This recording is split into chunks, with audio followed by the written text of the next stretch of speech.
Okay. Well, welcome everyone to our Future Proof Your Retirement free monthly webinar, where we'll be going over some critical details on midlife planning for late life success. While you will meet all of us during the presentation, I just wanted to make a quick introduction to the Future Proof team.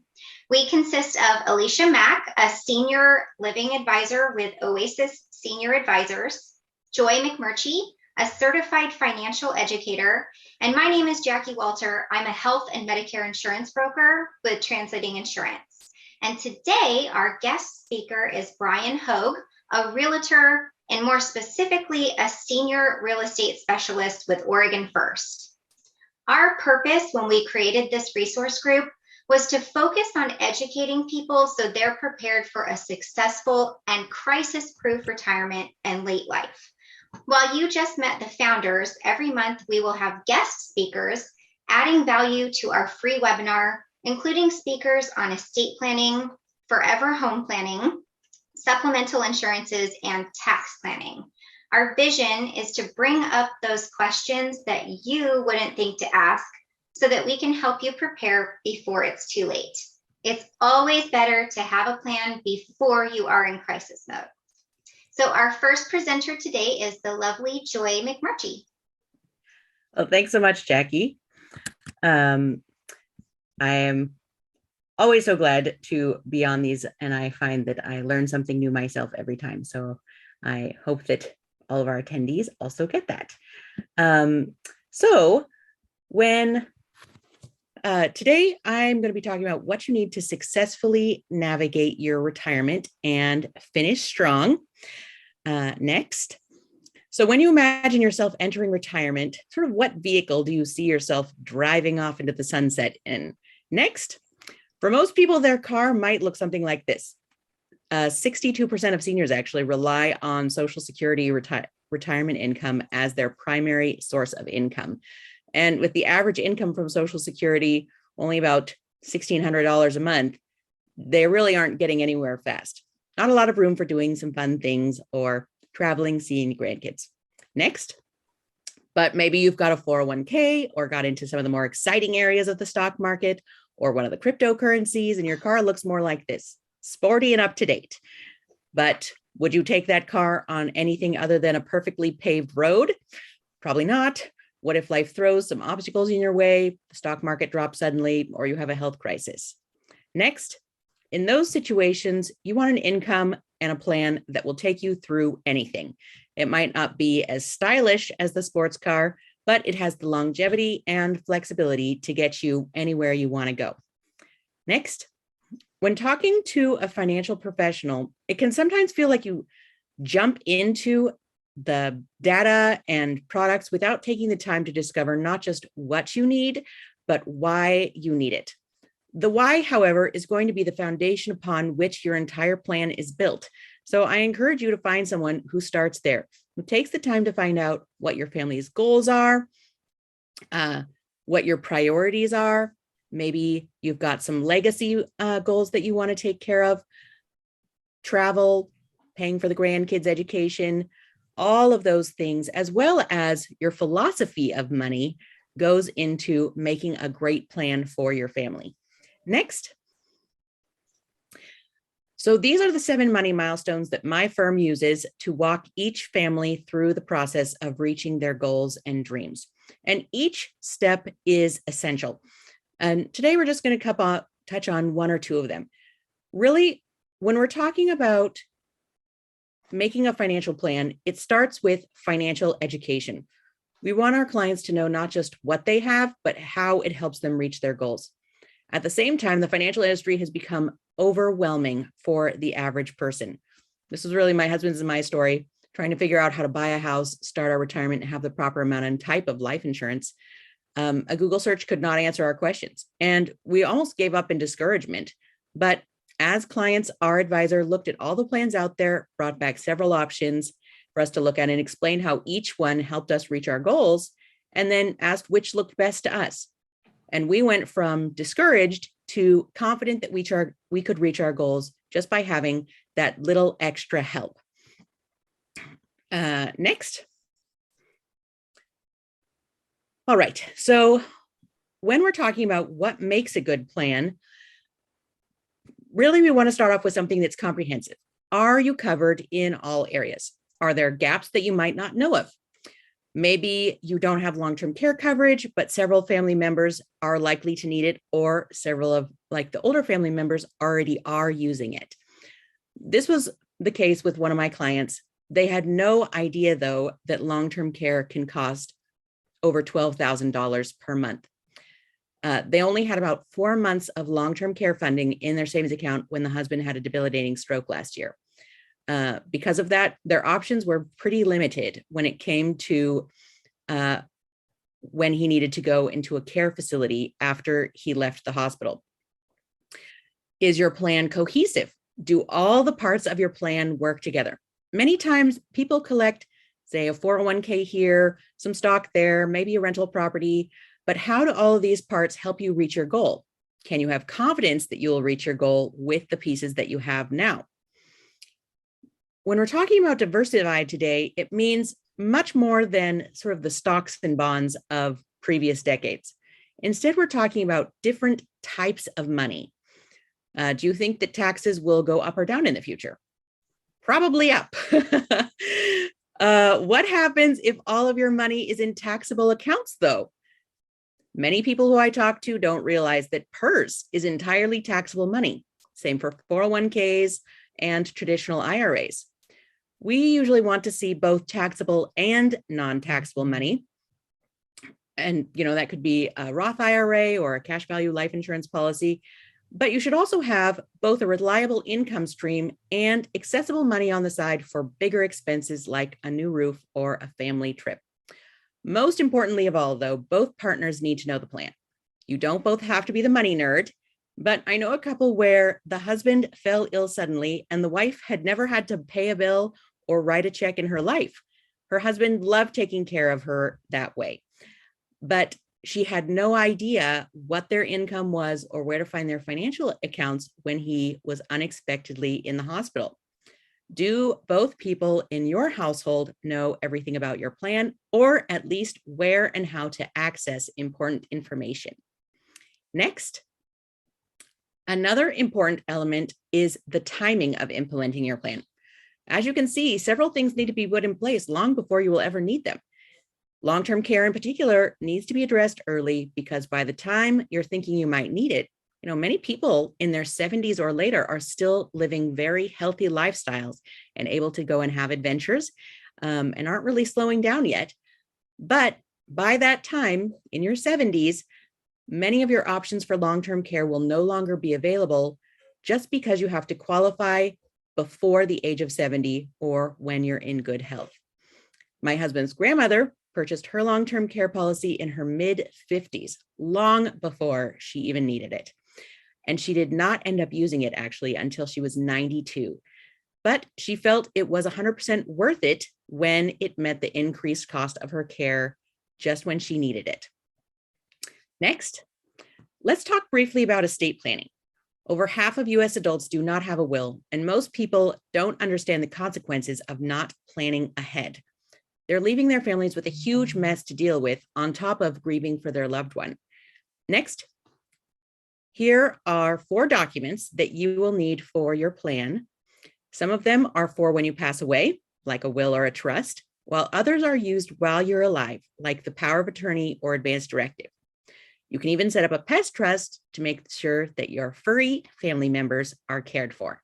Next, choosing between a will and a trust for your family can be challenging, but your financial professional, your estate lawyer, and tax professional can help you decide which is the better fit.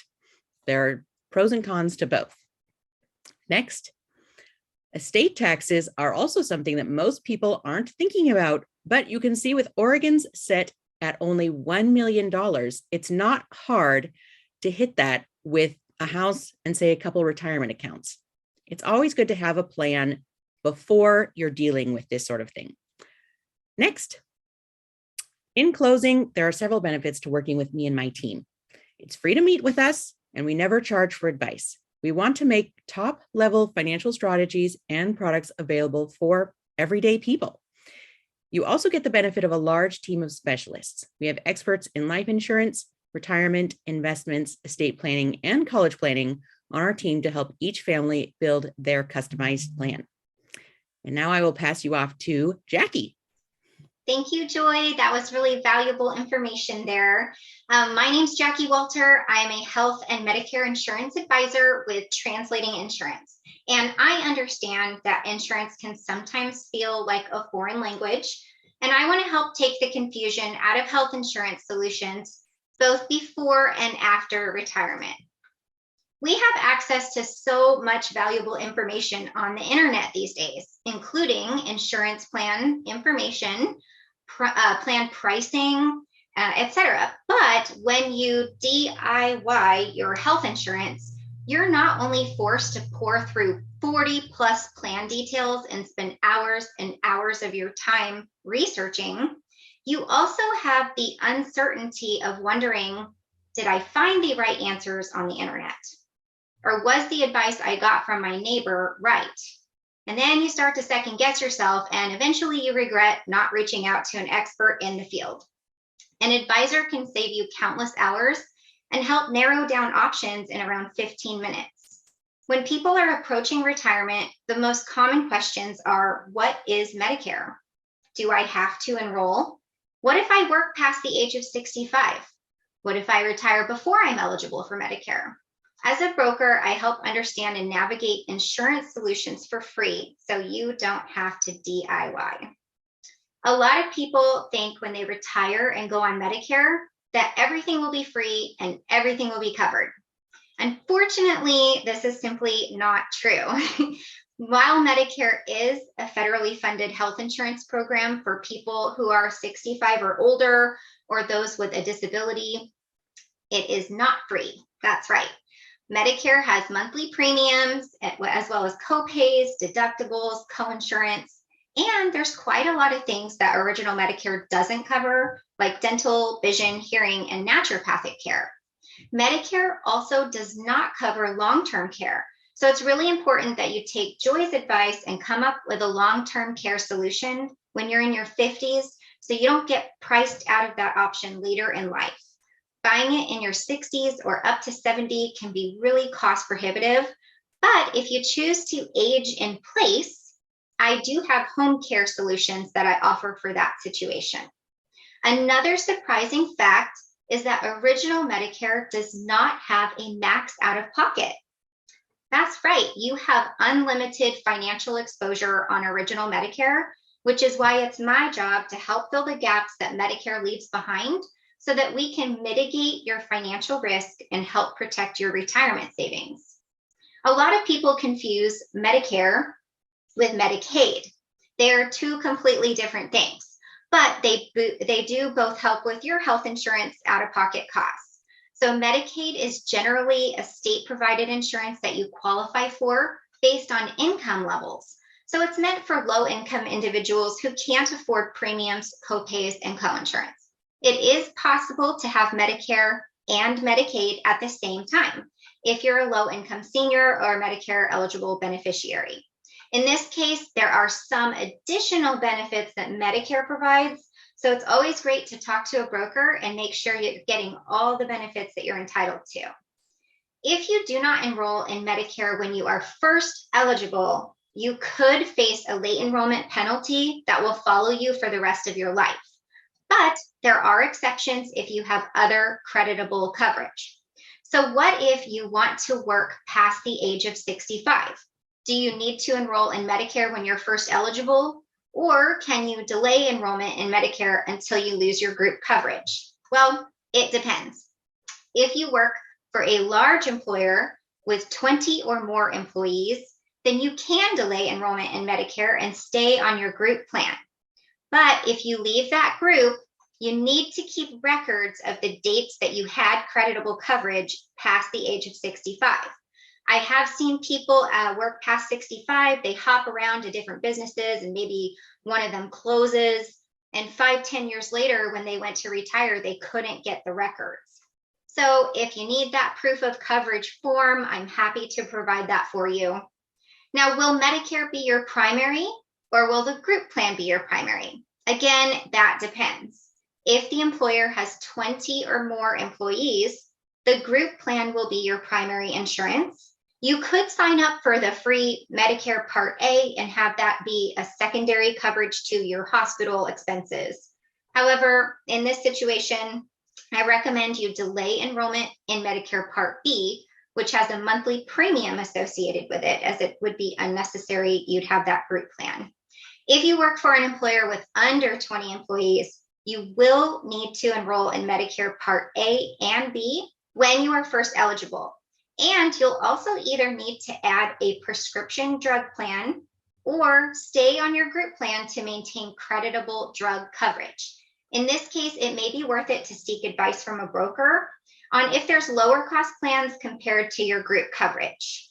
If you're purchasing your health insurance privately, either through the Affordable Care Act exchange or directly from the carrier, and it's not a group plan, you must enroll in Medicare when you are eligible.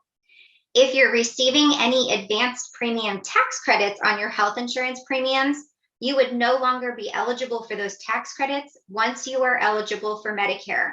And you'd have to pay back any tax credits you got past the date of your Medicare entitlement. So it's very important to work with a broker on transitioning off those tax credits and onto Medicare. Now, if you have access to a retiree plan and are no longer an active employee, make sure that retiree plan is considered creditable coverage under Part B and Part D. You'll also want to confirm with the plan if you need to add Part B to stay on the plan, and you'll want to compare premiums for the retiree plan against plans that you can get outside of that, just to make sure you're getting the most value for your dollar. A broker can help you do that comparison for free. Now, oftentimes people ask me about COBRA. COBRA is a continuation of your group plan, including the same deductibles, copays, and coinsurance upon losing your employee status. While this can make sense for people under 65 or those who are not eligible for Medicare, it does not work well with Medicare eligible beneficiaries. So Medicare needs to be your primary coverage if you're entitled and eligible to enroll. COBRA will not pay primary if Medicare should be paying primary, which could leave you in a really bad position if you don't prepare ahead of time. Not to mention, COBRA can be really expensive, and there are generally less costly supplemental options with great coverage for Medicare. So it's always good to talk to a broker and compare the pros and cons of Medicare, or of COBRA, sorry. Now, especially if your spouse is not eligible for Medicare and is losing your group plan. So let's say they're under 65 and they're losing your employment status, and they maybe want to consider doing COBRA versus buying an Obamacare plan. Both Obamacare and COBRA would cover pre-existing conditions and give you a max out of pocket until you hit Medicare, but Obamacare plans can come with premium subsidies to help make them more affordable than COBRA. So it's definitely a good idea to have some help making that decision. Now, if all of this information has got you feeling a little overwhelmed, please, please, please just reach out to me for a free consultation.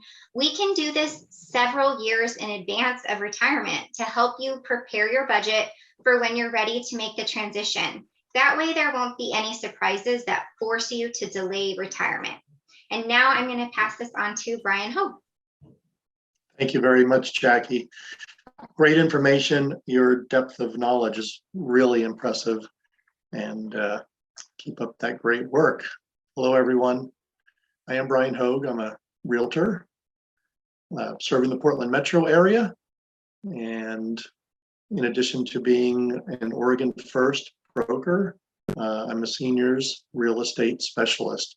Thought we'd chat this afternoon a little bit about when is the right time to sell, and some ideas about the needs of seniors and their real estate. Next. I'd like you to know that I specialize in selling homes 10 years old and older, and that puts my client Dennis into the realm of needing my services. Dennis lived in a home for over 20 years. And as you might look closer at this graphic, you can see there's some deferred maintenance around here. He expressed overwhelm at there being lots of deferred maintenance in his home. After discussing his needs and goals, I learned that Dennis was estimating the cost of repairs to be much higher than I have learned and know market prices to be for these types of things.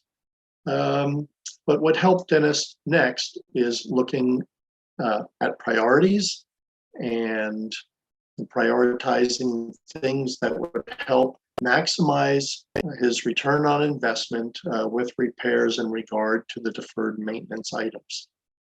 Next. Thank you. So how do people and how did Dennis, what options are available for paying for home services when preparing to sell? Certainly there's cash, paying with home equity loan or credit line. A zero interest credit card might be a good option. Or there are oftentimes contractors willing to be paid out of proceeds from closing. This way, with a signed contract with a service provider and then a home sale contract, the service provider may be willing to wait for some or all of the payment for home repairs. This can certainly be a great benefit to someone in Dennis's situation. Next, please. Well, I'd like you to know that I am your seniors real estate specialist, and I can help you with your real estate needs. We'll talk about what that means next. What is a seniors real estate specialist? Next, please. The Seniors Real Estate Specialist designation is a National Association of Realtors, referred to as NAR, credential awarded by the SRES Council. It is awarded to realtors who have successfully completed an education program in senior real estate. And we're talking about 50 plus, age 50 plus, when we're talking about who falls into this demographic. And in order for me to be considered a realtor, I additionally must be a member of NAR and adhere to the National Association of Realtors Code of Ethics. Next, please. To successfully earn the SRES designation, a realtor has to demonstrate the necessary knowledge and expertise to counsel clients age 50 plus through major financial and lifestyle transitions involved in relocating, refinancing, or selling the family home.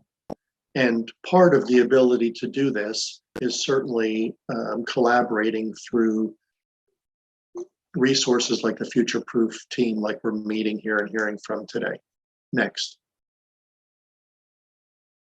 Why work with me as your seniors real estate specialist?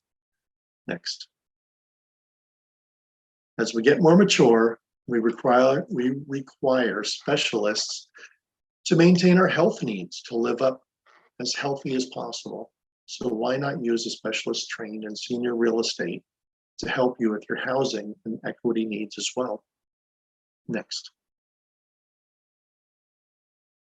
As an SRES, I strive to walk my clients through their living situation with a customized approach to work to fit their living needs with their overall life plan and to fully have the opportunity and to fully enjoy their golden years. Constantly provide expertise and patience throughout the real estate transaction and understand the emotional aspects involved with this along the way.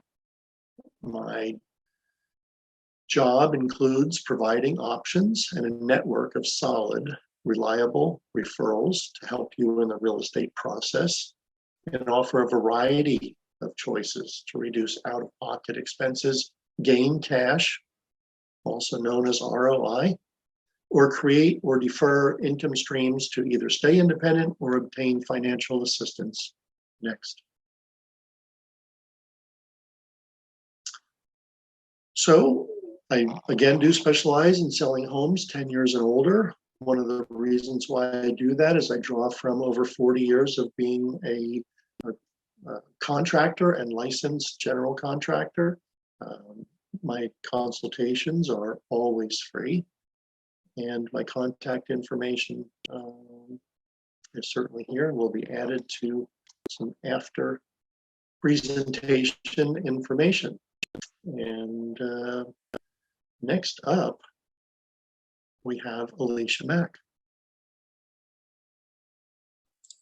Thanks, Brian. Gosh, today, more than ever, for some reason, it's resonating with me how much similarities there are in our processes just between each of our speakers here, meeting with the clients, discovering where they're at, getting to know what's important to them, helping provide them, some guidance and resources as they go through that part of their journey.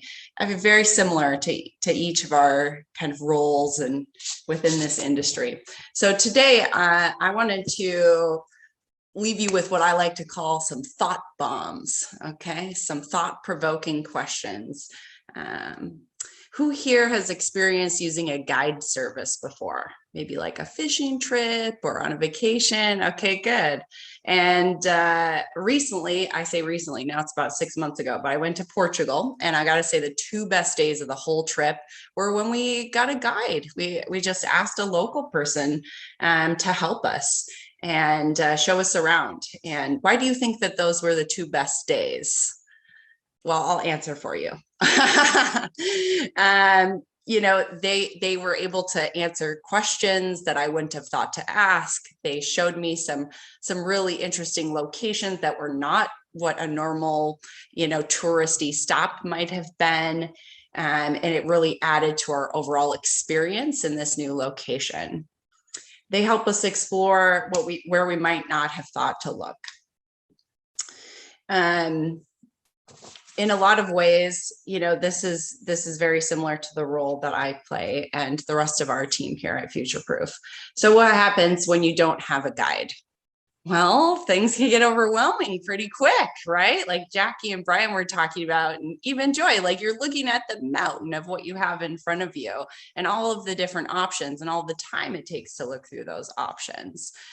You're not sure which questions to ask, where to look. You get frustrated by the unknowns. You might be missing out on some resources or not knowledgeable on which are good resources to reach out to. But having a guide, you really have somebody who's knowledgeable in their craft, who knows what they're doing and can help you navigate. Okay, next. How many of you have experienced some concerns with an elderly loved one living at home? Okay. Perhaps somebody who you've shared these concerns with. I'm wondering if you were met with responses like, I don't need any help, or I'm not ready to leave my home, or gosh, it's so expensive, or, I don't want to give up my independence. I don't want to be a burden. These are all comments that are very common. Denial of needs is really common with aging older adults. If it's difficult to talk about it now, do you think it's going to get easier later? No, absolutely not. Typically, when families are met with responses like these, though, they get into an argument and the conversation's stalled and they don't know what to do next. They throw up their hands and walk away and say, I'm just not gonna, it's too much. I can't handle it. But what if you had a guide? What if you had somebody who could sit down and help you navigate this unfamiliar territory? Next. Oops, I think, are we on 3? Sorry. What happens if you're met with a resistance with a loved one? What's the worst that could happen from not furthering this conversation? Well, a crisis. Right? Aren't we just kind of waiting for the next crisis if we don't keep talking about it? 60% of the clients that we serve at Oasis are reaching out after a crisis happened, a fall happened, a change of condition, a stroke, a heart attack, something that lands their loved one in the hospital or a rehab setting. The family's given roughly 3 days to come up with a solution. And, they have to figure out all of these details in a really short amount of time. This is a big part of the reason our group is so passionate about encouraging people to prepare themselves before they get to this type of situation. What do you think is the best thing that could happen from continuing the conversation? I mean, I think hopefully you've learned today that you've gained some education, gain a better knowledge about what your options are, understanding what care services are offered at what level, what, how much it costs at the different levels, and figuring out which ones are reputable companies to work with. Okay, next. Do you even know what type of care places are available? Many people don't.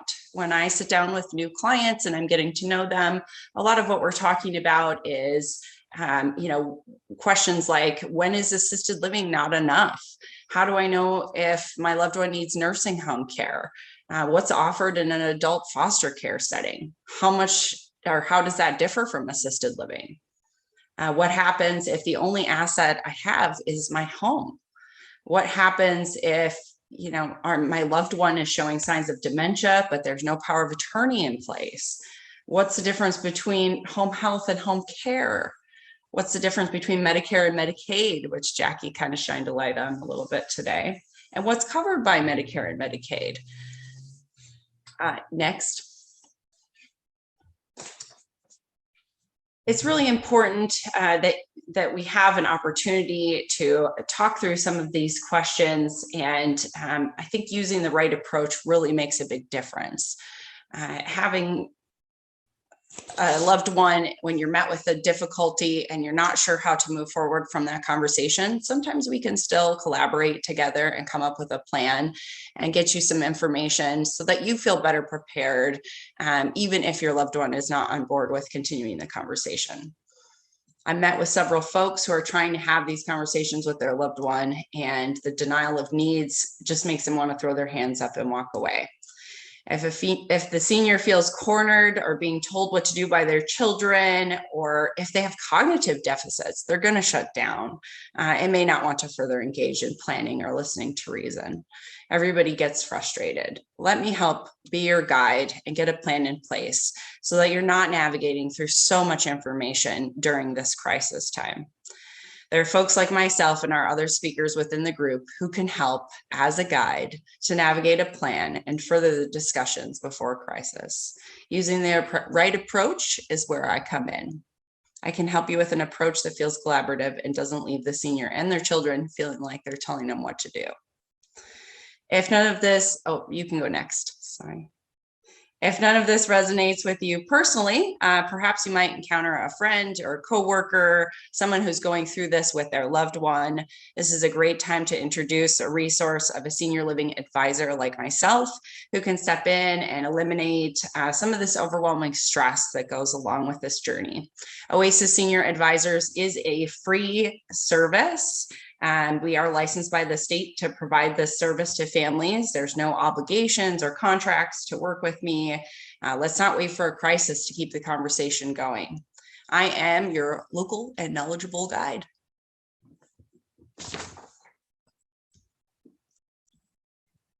Thank you, Lisa. That was awesome. I think our most important point that we're trying to get across today is to make sure that you have a support team before the crisis hits. Have a financial planner, have a tax advisor, a health insurance advisor, legal counsel for estate and elder care, a long-term care plan, and a senior living advisor and a senior real estate specialist. Ideally, they will communicate well together and make sure that you are holistically covered. So thank you all again for the opportunity to share this information with you. We will be sending out a resource packet to the email that you used to register for this webinar. And if you'd like to use that information to set up a free follow-up appointment with any of us, feel free to reach out. So now we're going to stop the recording and open up the microphones for the Q&A portion of the webinar.